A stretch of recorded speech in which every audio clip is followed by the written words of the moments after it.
Construisons notre ville à l'horizon 2030. Et j'ai envie d'ajouter, rêvons là aussi à l'horizon 2030. Car les utopies, les objectifs vers lesquels on tend, mobilisent les énergies et mettent en action innovation et audace. Mercredi 28 septembre 2011, Michel Picard a lancé le grand rendez-vous de la ville.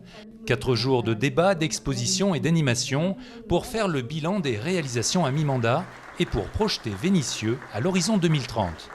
Ces 4 jours de débat, de réflexion, on montre la ville dans tous ses états, que ce soit l'urbanisme, le développement, l'emploi, la culture, et en même temps, c'est montrer tout ce que la ville fait et montrer effectivement le travail au quotidien des salariés, du service public de la ville, en direction des Vénitiens, de l'intérêt général, du service public. Après l'inauguration de l'exposition du Grand Rendez-vous, Michel Picard a souhaité présenter le livre Carnet de voyage consacré à Vénissieux.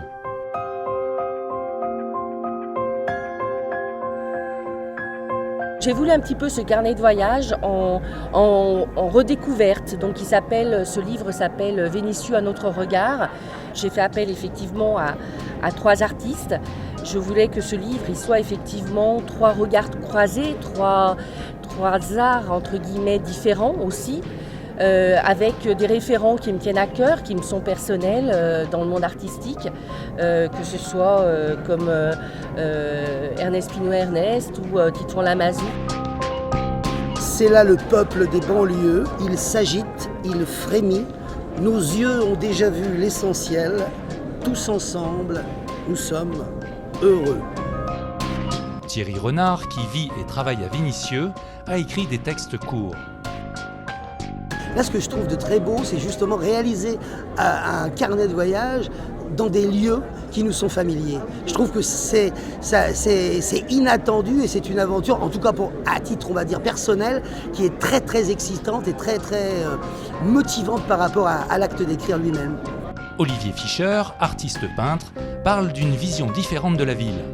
La volonté de Michel Picard, ça a été de laisser une vraie carte blanche à des artistes, qui est quand même pas fréquent. C'est un livre qui a été peu orienté, donc, et surtout qui nous donne une vision de Vénissieux un peu différente, pas consensuelle, pas forcément que jolie ou que simple. Et c'est un regard de Vénissieux aujourd'hui, en 2011.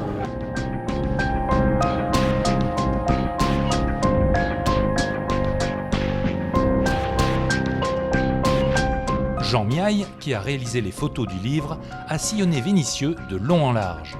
Je suis arrivé dans la ville comme si je ne la connaissais pas. Je me suis promené dans la ville. J'ai passé des heures et des heures et des heures de promenade dans la ville avec comme seule mission, voir, regarder. Et puis après, à partir de là, construire des images photographiques à partir de ce que je voyais. Mais j'avais vraiment le souci, pour moi c'est vraiment important d'avoir un souci documentaire. C'est-à-dire, j'invente pas une réalité, je photographie une réalité et j'ai envie de rendre compte de cette réalité, belle ou pas belle. Et je suis heureux à l'arrivée d'avoir un livre qui est à la fois documentaire, c'est-à-dire qu'on ne triche pas sur la réalité de Vénissieux. Je pense que si dans 50 ans, un de nos arrière-petits-enfants retrouve ce livre sur un rayonnage et regarde ce livre, il pourra se dire oui, Vénissieux, voilà la gueule que ça avait en 2011. Il n'y a pas de triche, quoi. Débats, ateliers, conférences, le grand rendez-vous se poursuit jusqu'au 1er octobre.